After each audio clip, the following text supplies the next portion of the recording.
Levels of goodness. Joy. Yeah, joy. A relaxing day. A relaxing day. What else? Good vibes. Good vibes, absolutely. Santa Claus. Santa Claus. Is Santa Claus a feeling?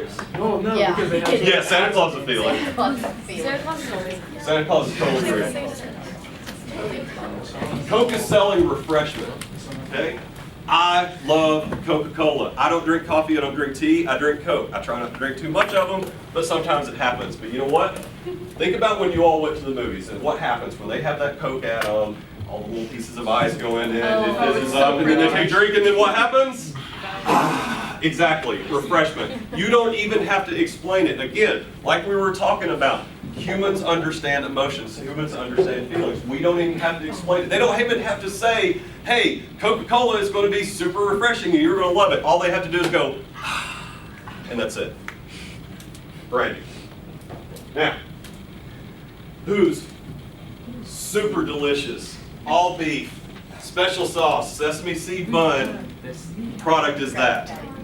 Photoshop. Oh, it's going to be Photoshop. Ooh! Let's Photoshop. Oh, this is one of my favorite slides. 2 reasons. 1, I love Big Macs. I love them. Number 2, nobody else loves them. I love them. Awesome. You say? Here's why I love them. I go to McDonald's on Mondays because Mondays are difficult. And I go to McDonald's, by the time that I get there at lunch, I have my Big Mac and my large fries. I have 64-ounce Coke that you could swim in.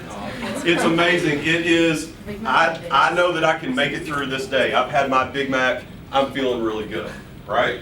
But here's the thing. A lot of times when I put this up, especially with college students, they'll say, ew, why would you ever do that? That's disgusting. That's bad for you. Well, yeah, it is. Guess what? I don't care. I don't care because it makes me feel good.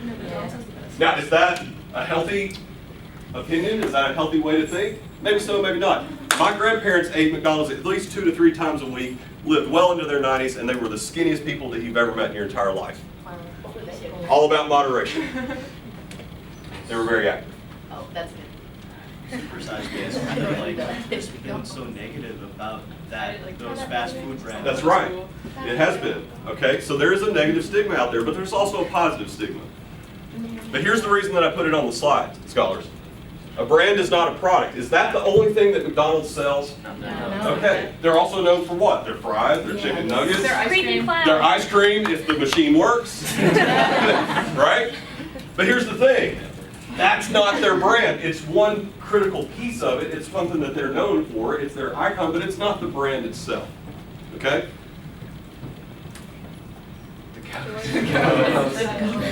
Who is this? Air Jordan. Everybody knows Air Jordan, right? He has not played basketball in almost 15 years. Most of your all lives, you all have not seen him play basketball. Maybe you've seen a video of it, but you haven't seen him play live, but you know who he is. Do y'all like basketball? Yeah? Some of us do, some of us don't. Jordan is known everywhere. So I was in, and I'll tell you more about this some other time, but I was in Cuba last week. And I was hanging out with some of their chemical engineering students down at their school. And they were talking about the basketball playoffs. They were talking about Durant and all the other names that, you know, that you're going to hear about in basketball. And they asked me, they said, so Miguel, that's my name down there in Cuba, is Miguel. They says, well, who's your favorite basketball player? I said, well, Michael Jordan. And they all go, oh, Jordan, he's #1, right? They know who Jordan is. They don't even live in our country, but they know who Jordan is. What is Jordan? Okay, more than just a basketball player. What is he? What is that? Icon. He's the GOAT. Absolutely. He's an icon. Absolutely is. He's a branding, Nike, I should say, is a branding genius. So when I was growing up, I was born in the 80s. And when I went to elementary school, even as young as like 2nd and 3rd grade, these shoes, the Jordans were coming out. The Jordans. Y'all know what I'm talking about, right? The Jordan 1s, 2s, 3s. You got to have them, right? 30 years later, more than 30 years later, those shoes are still as popular, if not even more popular. What is it that you all are going to have to do to get to Jordan status? It's just one single symbol, but it means so much, doesn't it? There's even Jordan apparel that has nothing to do with basketball. I saw leather Jordan boots not too long ago.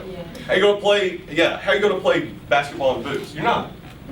That's not the point, but guess what? You put that logo on there, it changes things, doesn't it? Yeah. Allows you to sell them for $200. It allows you to sell them for $200. More than that. Is that a good or a bad thing? Depends on what side Good of for the the yard. Depends on, exactly. It depends on your context. Context is everything, scholars. Everything. So again, I want to reiterate this. Brand is not marketing. So you're going to learn the 4 Ps. Just again, the brand is not marketing. But it's a critical, important component of it, okay? Because otherwise you would not be able to define your brand with marketing. Again, marketing is what? The science of the sale, right? With that said, a brand is not advertising. No matter how catchy your advertising may be, it's not your brand. But it carries a lot with it. What is that? The stool bus. What in the world? What? Yeah, ew, yeah. What in the world is that thing though? It's a septic sucker, right? All right, so it comes out to your house. And here's the thing though, they've got to advertise themselves. Do you want this in your yard? No. No? Yes? Somebody do? If I had septic problems, I would, that made me laugh. I would bring them out. Just 2 reasons. One, because I've noticed them. You're going to notice that driving around town, right? Think about in your hometown. What is the septic stool bus of your town? Do you know? No. No, Yeah. exactly. We have a few punch buggies that go around, and they're just like completely decked out in like floral decorations. And, like there's like nothing on them that's not a flower besides the headlight. This is Kentucky. But you can think about this though. That is genius advertising. Again, not their brand, but guess what they're doing? They're conveying their values. What are some of the values that you see in here? School, right? Okay, but seriously, what are some values that you can see? It's like a pun with school bus. It's a fun with school bus, right? Okay, so that conjures up certain images, right? I saw you, Will. They're not going to like discriminate against who they're getting their. No, they'll take crap from anybody. Joe. Happiness, they're not too serious. They're not too, exactly. They're making light of a situation. All right, so a long time ago, I used to make web pages on the side to supplement my income. And actually, one of my best clients was a plumbing company, and they were some of the most funny people I have ever met because they've got to make light of that crappy situation, right? Thank you. Of course, please do take a picture of that. So no video on this? Oh, it is. Okay, great. My dad's good. All right, so by the way, we're going to post this video when we get done. I would highly recommend you all going and look at it again. Okay, so let's go on. Let's talk about marketing and advertising for a minute. So marketing is a progressive, integrated story, not a combination of individual campaigns. So scholars, as you all are creating your brand, and you're creating your marketing materials, you're creating your marketing strategy, remember, it's not just a bunch of different pieces that come together. They all need to work as an integrated story, okay? Think about it from this way. People change their clothes every day, but guess what? Their personalities stay the same, relatively, right? So what you need to do with that in mind is you've got to have, Michael, good call, consistency in look and feel, all right? But you've also got to be able to adapt. Now, when you all are up there giving your presentation or you're turning in your business plan, you need to be able to articulate these things. And what I would like for you all to do is to show how you're going to adapt over time, okay? Now, let's think about Coca-Cola. Somebody, I think Joe maybe mentioned it, Coca-Cola. What do? They're red, Santa Claus, polar bears, all that stuff, right? But again, remember that the core brand promises that feeling of enjoyment, both physically via their product, but more so mentally via associations. What associations are you all going to conjure up? There are 2 associations that can be made here. One is a really bad one. 2 is, oh, you know, they got the school bus, they're making light of it, right? So think about that. What associations, what positive associations can you all elicit from your potential customers? The left and the right brain need to work together. You know what the left and right brain is? All right, so creative is the right brain, so that's your advertising, and strategy is the left brain. But they've got to be able to work it together in tandem.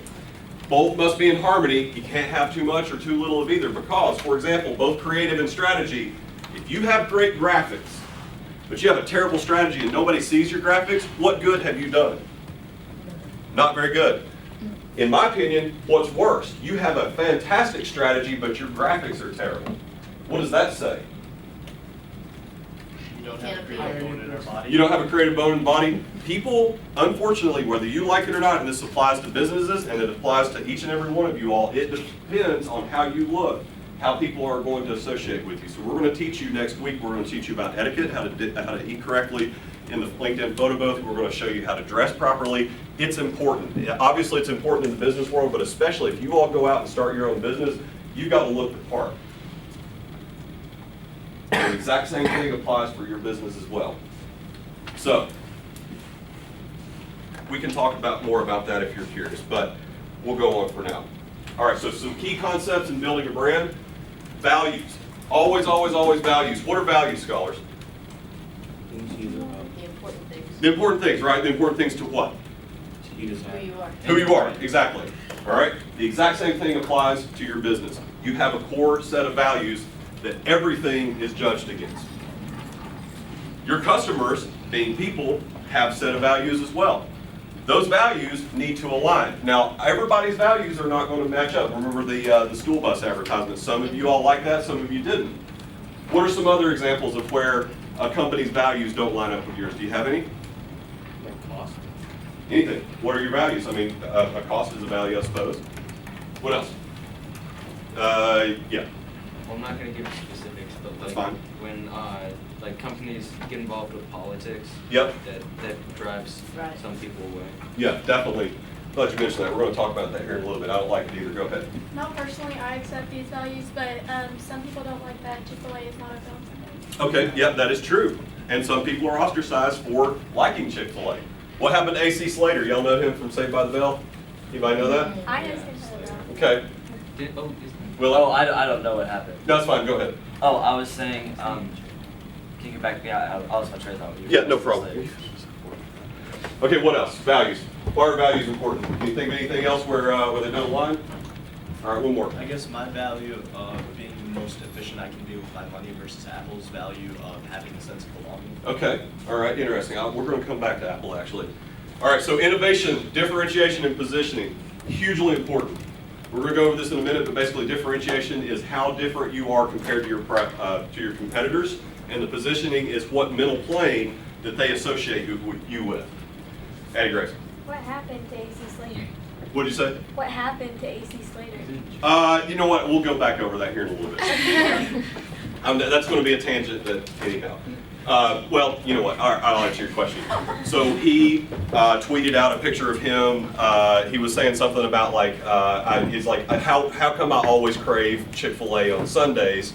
And that, I saw that tweet. yeah, and that severely offended the LGBT community because Chick-fil-A gives to organizations that are deemed anti-LGBT. Okay. He's not in jail. No, he's not in jail. No, AC's fine. AC is okay. AC's all I right. was pretty sure. All right. Okay, so y'all learned about SWOT analysis yesterday. And this is not to teach you all again about SWOT analysis, but what I want you all to think about critically as you all are making your brand, as you're making your product or your service, go through your SWOT analysis, but think of it from a branding perspective, all right? So when you come up with your analysis output, with your strengths, think about how you can continue those. How can you enhance your strengths, all right? Now, when you find your weaknesses, you got to work to be able to minimize those and to reverse those. So remember, marketing is a progressive, integrated story. Now, obviously, you all are only here for 4 weeks, but what I want you all to think about is how are you going to continue that progressive story? So when you're doing your financials, you have to do things 3 years out, right? Now, we're not going to put a certain time limit or anything like that on your branding or your marketing, but you need to be thinking about how you can adapt over time. Your opportunities, very similar to your strengths. Look at opportunities as what else you can discover. So I'm looking at that as like further research or further customer identification. So basically, if you think that you've got it, what is it that you can do to get to that next level? There's always opportunities. And then finally, threats, similar to weaknesses, you want to try and avoid those. Furthermore, you need to have contingency plan in place. Now, in week 3, Mr. Brandon Smith is going to talk to you all about contingency planning, and that's all about how to react, how businesses should react when they have a natural disaster. You know, tornado comes through, we have 95-mile-an-hour winds, and something bad happens to business. But that's only part of the story. Think also in the context of the digital world. So think bad things can happen to companies, and that can happen very quickly in this day and age with our social and viral media, right? And we're going to go over that here in just a little bit. So use this as a worksheet. So once you've done your SWOT analysis, that basically tells you where are we right now. Okay, so now we know where we're at. What are our key issues? Why are we here? What are the key issues that are facing us? Those are going to come from your threats, but also think more globally, okay? Now, vision, purpose, and goals, where could we be? I know that Dr. Wells is going to talk to you all a lot about vision, mission, things of that nature, so I'm not going to go over this a lot. Think about your strategy. So that's your marketing strategy, that's your financial strategies, all of your strategies together. How do we get there, and how do we build brand equity? What does equity mean? Something that you can own, right? So what you want to be able to do is a strategy to get your brand in the consumer's mind. Get them to own the brand themselves. Get them to become brand loyal. And then finally, you got to execute and measure. Now, you can execute all day long, but guess what, scholars? Unless you're measuring, unless you're looking at what went right and what went wrong, then you're not going to be able to progress. So also put something in there about how you're going to measure your success. And I'm talking here, yes, about brands, but I'm also talking more globally. How are you going to be successful? Dr. Wells will talk to you more about that. But I wanted to illustrate that everything at Governor School is connected. And that's very much true in the branding world as well. So you'll see these concepts more. And then here is a worksheet about building brand equity. I'm not really going to go over that, but the main thing that I want you all to, the two things that I want you all to get out of this is the definition of the brand. So hint, hint, this is a homework assignment coming up soon in Dr. Wells' class. You should be able to define your brand in one sentence. The second thing that I want you all to know is core values. Obviously, values are important, and I would encourage you to come up with 4 or 5 beliefs that are never compromised, and everything that you do gets evaluated against those core values. You also have a positioning statement, a value proposition. You'll learn more about those, but again, I will put this up on band. As you all are working for the next 3.5 weeks, use this as a worksheet and evaluate yourself on that for your brand, for your business, etc. Okay, so who has an iPod? Okay, why? Oh, actually, I do. Mm-hmm. Why do you have an iPod? Well, I got it before I had a phone, so I used it for like pictures and Okay. music.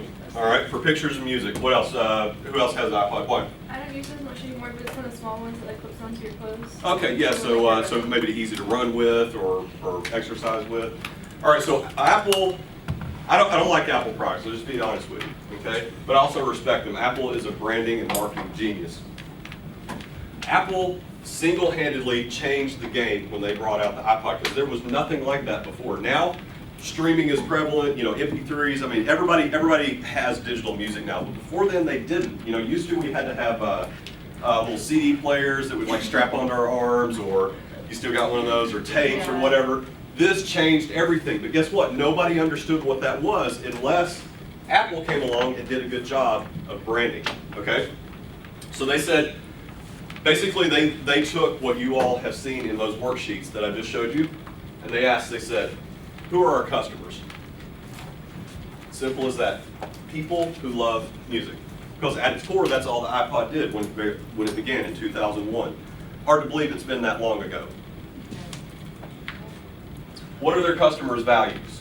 Instant gratification and to enjoy endless music regardless of location. That is a game changer.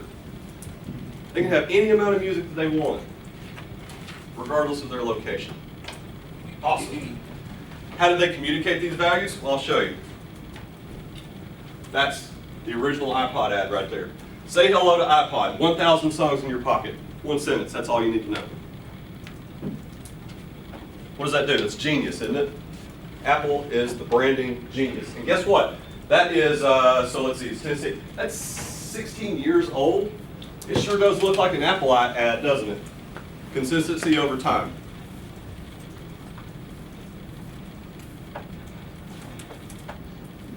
So let's talk about trust. What does trust mean, scholar? Dependability. Reliable, okay, yeah. Oh, yeah, What'd you better say? word. No, his better word is better. Okay. What is trust? Why is trust important? Listen. No business decisions would be made if there wasn't trust in the relationship. That's correct. There's always an inherent bond that you have to be able to trust that transaction, right? Like, if you don't trust, then why would you even bother going with that brand? You could just go with another one that's cheaper because you don't trust the brand that you had previously been using. You're feeding right into the next slide. I like what you're saying. So trust is also an emotion, right? So you know what trust is. You know how you can, there are people that you don't trust and there are people that you do trust, and there is definitely a human connection to both of those, right? There is a simple equation that you all can help build trust. Reliability plus delight. How reliable is your product or service? How reliable is your business as a whole? Because customer service is really important too, right?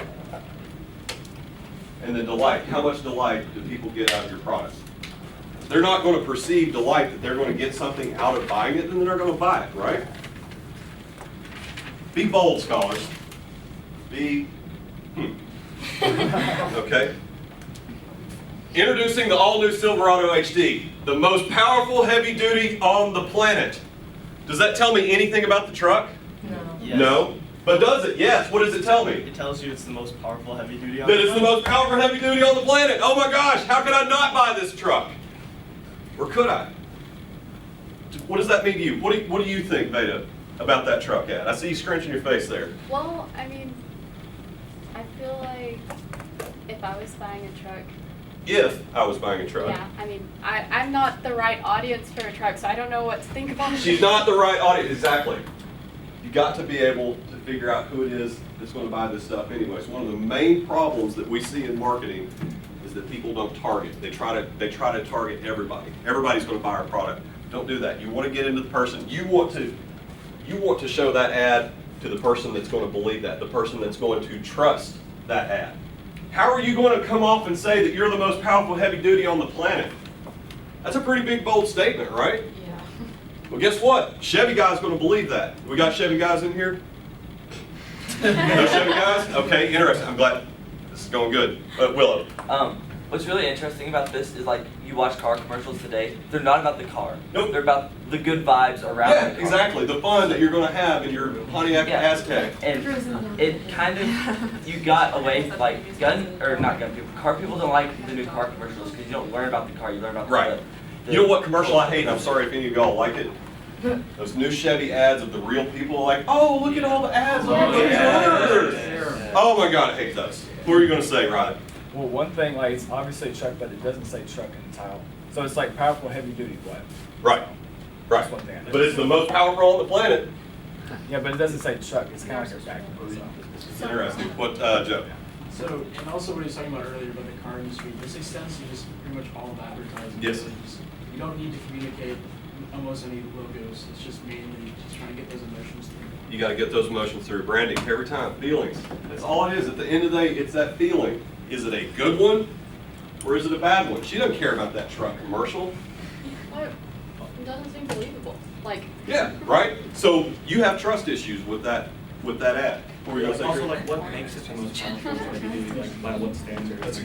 That's a great question. It doesn't give us any of that information, but guess what it also does? If you're that truck guy or girl, maybe you are interested in that. Well, okay, well, tell me a little bit more. I'm getting to look into this. Guess what? I'm going to go do a Google search. I'm going to go to their website. I'm going to go talk to people. Is it really the most powerful heavy duty on the planet?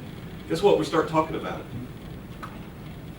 They did a good enough job that I put it on a slide, right? For better or worse. I'm not saying it's good or bad. I bring it up for discussion. One more. David.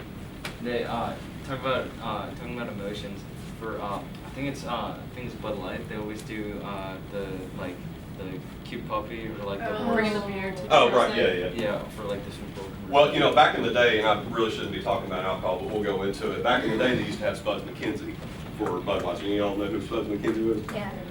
Okay, so he was, if you don't know, he was basically a cute dog, and he was like the party dog or whatever. And like, you know, he's a pretty awesome dog. But guess what? People got really mad because they were like, you know what? He's a cute dog. You're going to be advertising this to young impressionable minds that don't need to be marketed to. And then they quit Spuds McKenzie. Do y'all remember the Taco Bell dog? The Taco Bell dog. He was a Chihuahua. Okay. yeah. What happened with the Taco Bell dog? People got offended that, he was saying that he was, inappropriately categorizing certain, certain populations. And those populations, some of them even thought, okay, some of them said yes, some of them said no. But you have to think about these things, all right? So let's move on. You got to convert your customers to evangelists.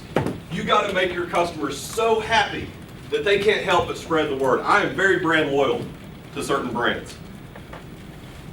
And guess what? I wear them all the time, or I use them all the time. And that's why, because I can trust them. What's the formula for trust? Reliability plus delight, every time. So here's another example, Apple. Why are you using an Apple? Why do you have that? Because Borrow. my dad's been using them since like '87. Okay, he's been using them since '87, so obviously they work well for him. Who else has an Apple? Ellis, why are you using that? Because I think it works more. Because you think it works well? Okay. Any other Apples in here? Why? Well, because like everybody else has one too. So Because everybody else has one too. Why did you buy one? I like how light it is. You like how light it is? Well, guess what? This is pretty light too. You like it? This one's light as air. Okay. Because Apple conforms to what you want. Now we have other people that are. Why are you using Apple? Okay. Anybody use it because it's connected into the ecosystem? Because you have the iPhone, because you have the watch, you have et cetera, et cetera. Yeah, that's No? it. That doesn't matter to y'all? Yeah. Interesting. It's completely opposite last year. Many times Apple is a fashion statement. It's a status symbol, right? What are some other companies that are status symbols? Under Armour, yeah. Vineyard Vine. Okay. Now, because they're a status symbol, does that automatically make them better? Do you all care about status symbols? You don't? To an extent, okay. Subconsciously, okay.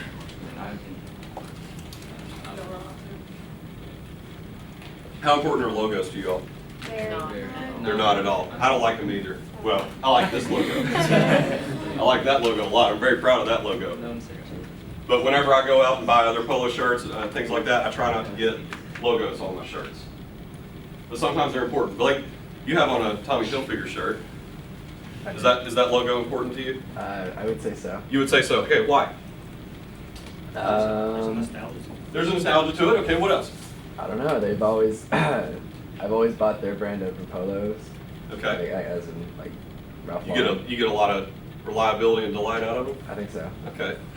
I always like to buy hats and shirts that have like recognizable things, even if they aren't big brand logos. Because a lot of times someone will just like a random person could come up to you and be like, "Oh, did you do this or whatever?" Mhm. Like if you have like it from a camp or something. So what you're saying is you can make associations with other people? Yeah, yeah, just Okay. based on like the shared experience or something. A lot of things I feel like are purchased from word of mouth. Word of mouth, yes. 85% of sales are based on word of mouth. That is a fact. I would say that's probably more. Y'all know what a fanboy is? You ever heard of Apple fanboy? Yeah. Yeah? I've heard of the Android. How to spot a fanboy. Shaking the fist towards the non-believers. My favorite? Yeah. Empty wallet. All right, now I'm not getting on to anybody for having Apple. I just use it as an example because Apple is a branding genius. Okay, but a lot of other people don't use Apple. A lot of people use Android products, right? Google sucks at marketing and advertising and ultimately branding. They suck at it. I love Android. I use a Chromebook every day. When I go home, I don't use a PC. I use a Chromebook. I love Google products, but guess what? They are terrible about telling me about their new products or why I need to be in the Google ecosphere. Every once in a while, they have an ad come out and they'll be like, "Oh yeah, by the way, we sell songs. You and your hipster friends can gather around and wear toboggans and listen to songs. We're cool. We promise we're cool." Oh, they're terrible at it. Google Google Play would remember so badly. Yes. They stepped up, them and Microsoft stepped up their game. Go look at the Google Pixel ad, and then go look at the Right. Microsoft Surface ads that Right. came out this month. You like it? Is it good? Yeah, like they. I will go check that They're out. on the level of Apple right now. My next phone will be a Pixel. How do I know? I'm getting a Pixel. How do I know that I'm getting a Pixel? Because I went backpacking with my friend, and he had one, and it lasted the entire time, and we blasted tunes. Willow. Well, this is just more of like a business thing. Yeah. Is it great to have like this diversity of like everybody not is all Apple fanboy or whatever, because each phone basically is specialized, right? Right. So like the Google Pixel is made for the Google ecosystem. Right. And Google did something that not a lot of people know about, the Google Cardboard. Mhm. Like that Yes. was that's an amazing product that nobody knows about. Like, Yep, it's absolutely. Yeah. It's an amazing product that nobody knows about. Yeah. Y'all get to use them. We actually use them in the IQ. Joe. Google's brand is really good at, I guess, more especially the younger generation. I use Google Drive the most. Me too. Yes. We use Google products to plan the entire governor school experience. Yeah. Anyone remember Google? We love them.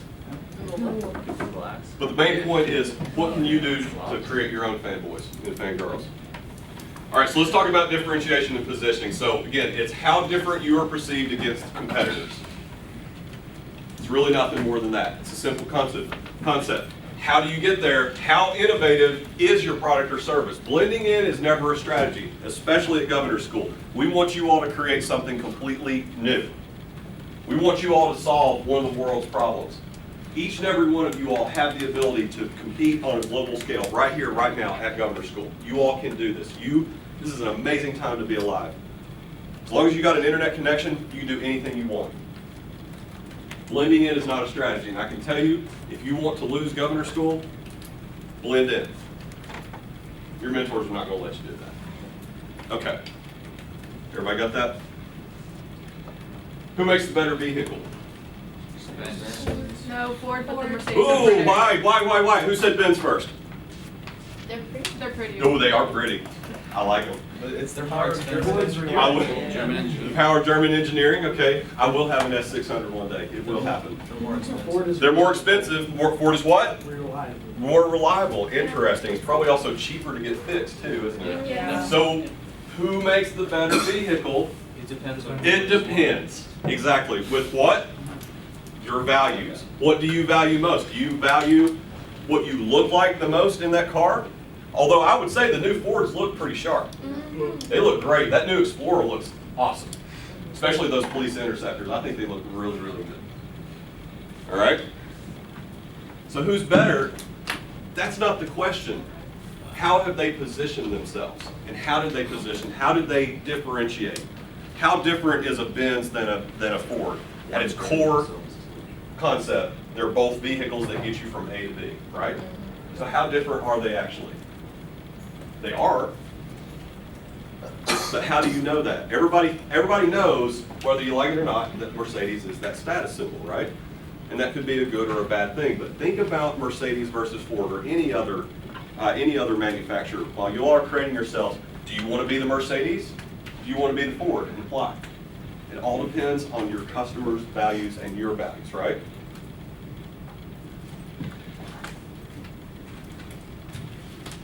So how are you going to communicate your brand? That's one of those more questions than answers here. That's completely up to you. Nobody can tell you how to do it. Now, we can give you suggestions. I'm going to give you some assigned reading at the end of this. This will help you out. But really, at the end of the day, you have got to figure that out on your own.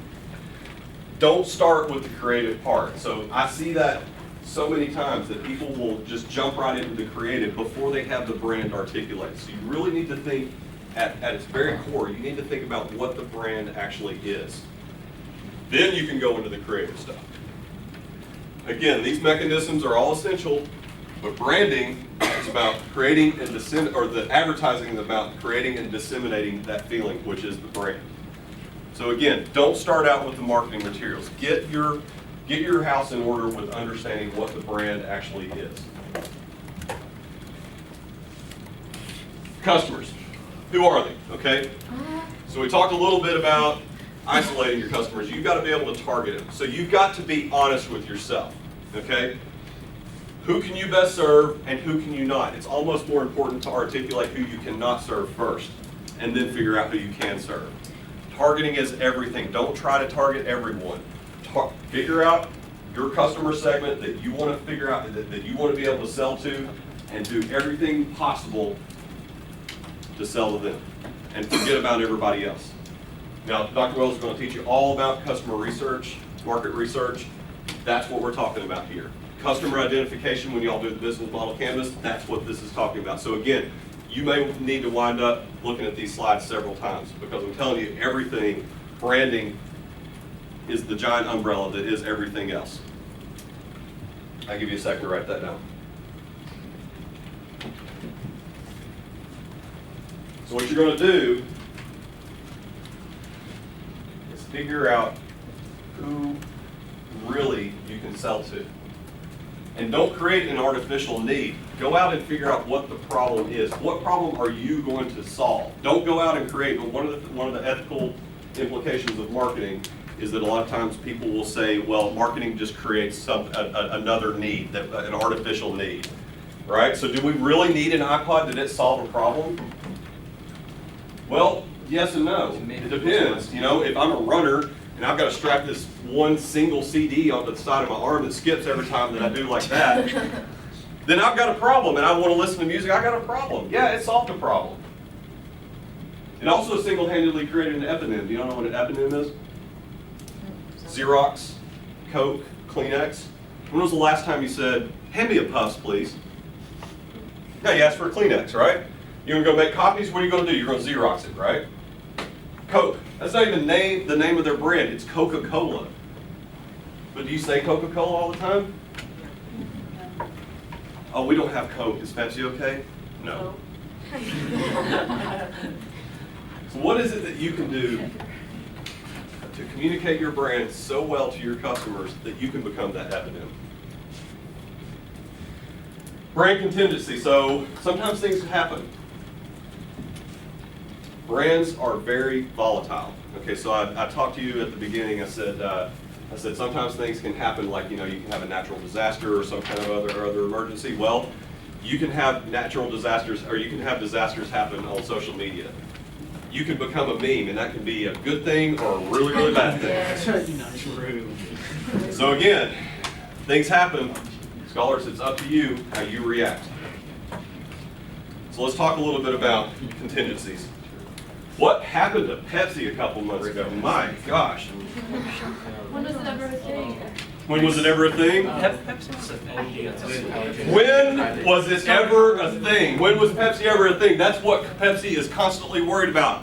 Are we relevant? Hey, young kids, Pepsi, it's good, I promise. I mean, it's not as good as Coke, but it's really good. Come on. What did they do? They made a commercial that blew America out of the water. Oh my gosh, in a Pepsi ad, Jenner joins a protest and offers a soda to a police officer. Could this have come at a worse time for Pepsi? No. What happened to Pepsi? It became relevant. It became relevant in a good or a bad way. That's a good question. Pepsi pulls ad accused of trivializing Black Lives Matter. Controversial Pepsi ad used San Francisco police logo without permission. Pepsi pulls controversial blah, blah, blah, blah, blah, blah, blah. It lit a fire. Good or bad, scholars? Bad. Protesters throw Pepsi cans at police during May Day demonstrations. Are you kidding me? No! They're literally using our product as projectiles. This is not a good thing. You're buying more products. What are we going to do? Public relations nightmare. Or is it? Or is it? Was that a nightmare, or was that one of the most strategic, smartest branding ploys ever? I don't know. I mean, so what happened? The conspiracy theorist in me says this was perfect. It was at the time when just tensions are high, right?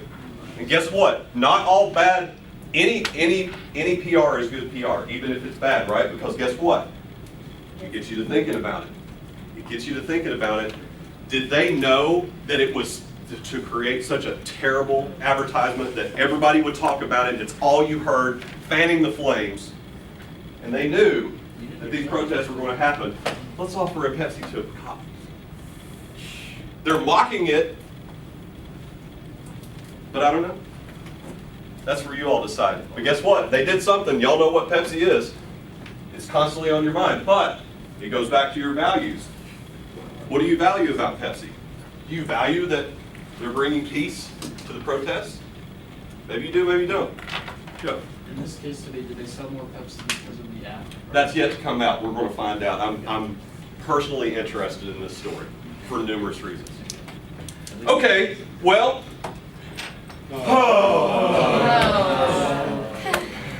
If you didn't think it could get any worse, Pepsi, we're the most hated company right now.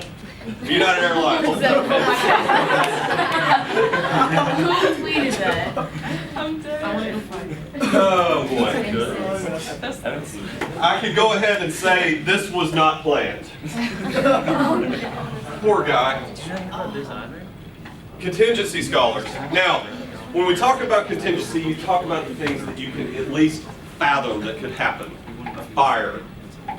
Maybe we are going to come out with a social media ad and we use certain language that may marginalize certain individuals or groups. Maybe we can think about that. We can ask other people, what do you think about this, right?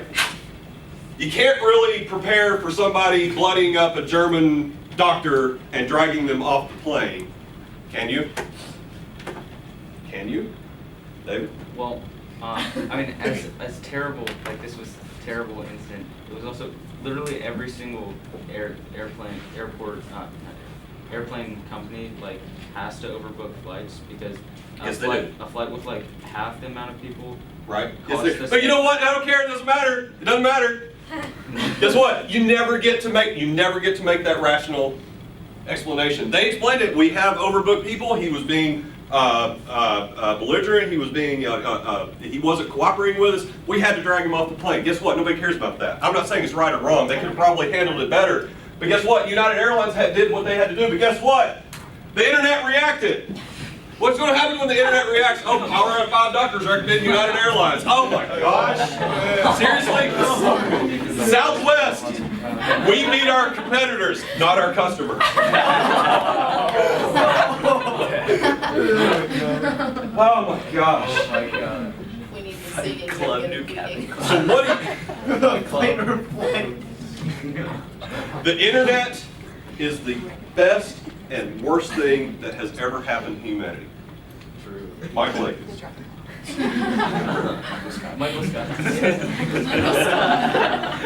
What are you going to do, scholars? What are you going to do when that happens? All right. So let's, what time is it? 11:17. 11:17. Perfect. All right. So let's talk about some tips. First and foremost, you got to innovate. You've got to innovate. This is the innovation course. This is Governor School for Innovation and Entrepreneurship. And I want to encourage you all highly. Think about what it is to be creative. Solve that problem and solve it innovatively. Solve it in a way that's never been done before. You got to show that passion. So Dr. Wells talked about that. I'm not really going to go into it. But passion is also something that you can see, right? Would you say that I'm pretty passionate about branding? Probably. Yeah. All right. What did I do this morning? Screamed and yelled about branding concepts, made jokes, right? Had fun with it. I didn't just stand here and be like, if you want to innovate, you have to show passion. You have to blah, blah, blah, blah, blah. Talking about like your monotone professor, right? When you're on that stage, scholars, you got to show that passion. You got to come out. Now, you don't have to be like me. I've got my own ways of showing passion. But people know passion when they see it. Obviously, you've got to articulate your brand. And we want you all to do it in one sentence. If you cannot say it in one sentence, you're doing something wrong. Now, that's not to be confused with the Chevy ad. Some of you all like that, some of you didn't. But think about what they did, though. They made a statement. For better or worse, they made that statement. Communicate your core values. If you cannot communicate your core values, your customers are not going to pick up on those. And then I want to encourage all of you all to create advertising materials. Now, Joe, at the beginning of the presentation, said, "How'd you create that slide?" Well, guess what? I didn't create that slide. Where'd you get it? I got it online. There are places out there.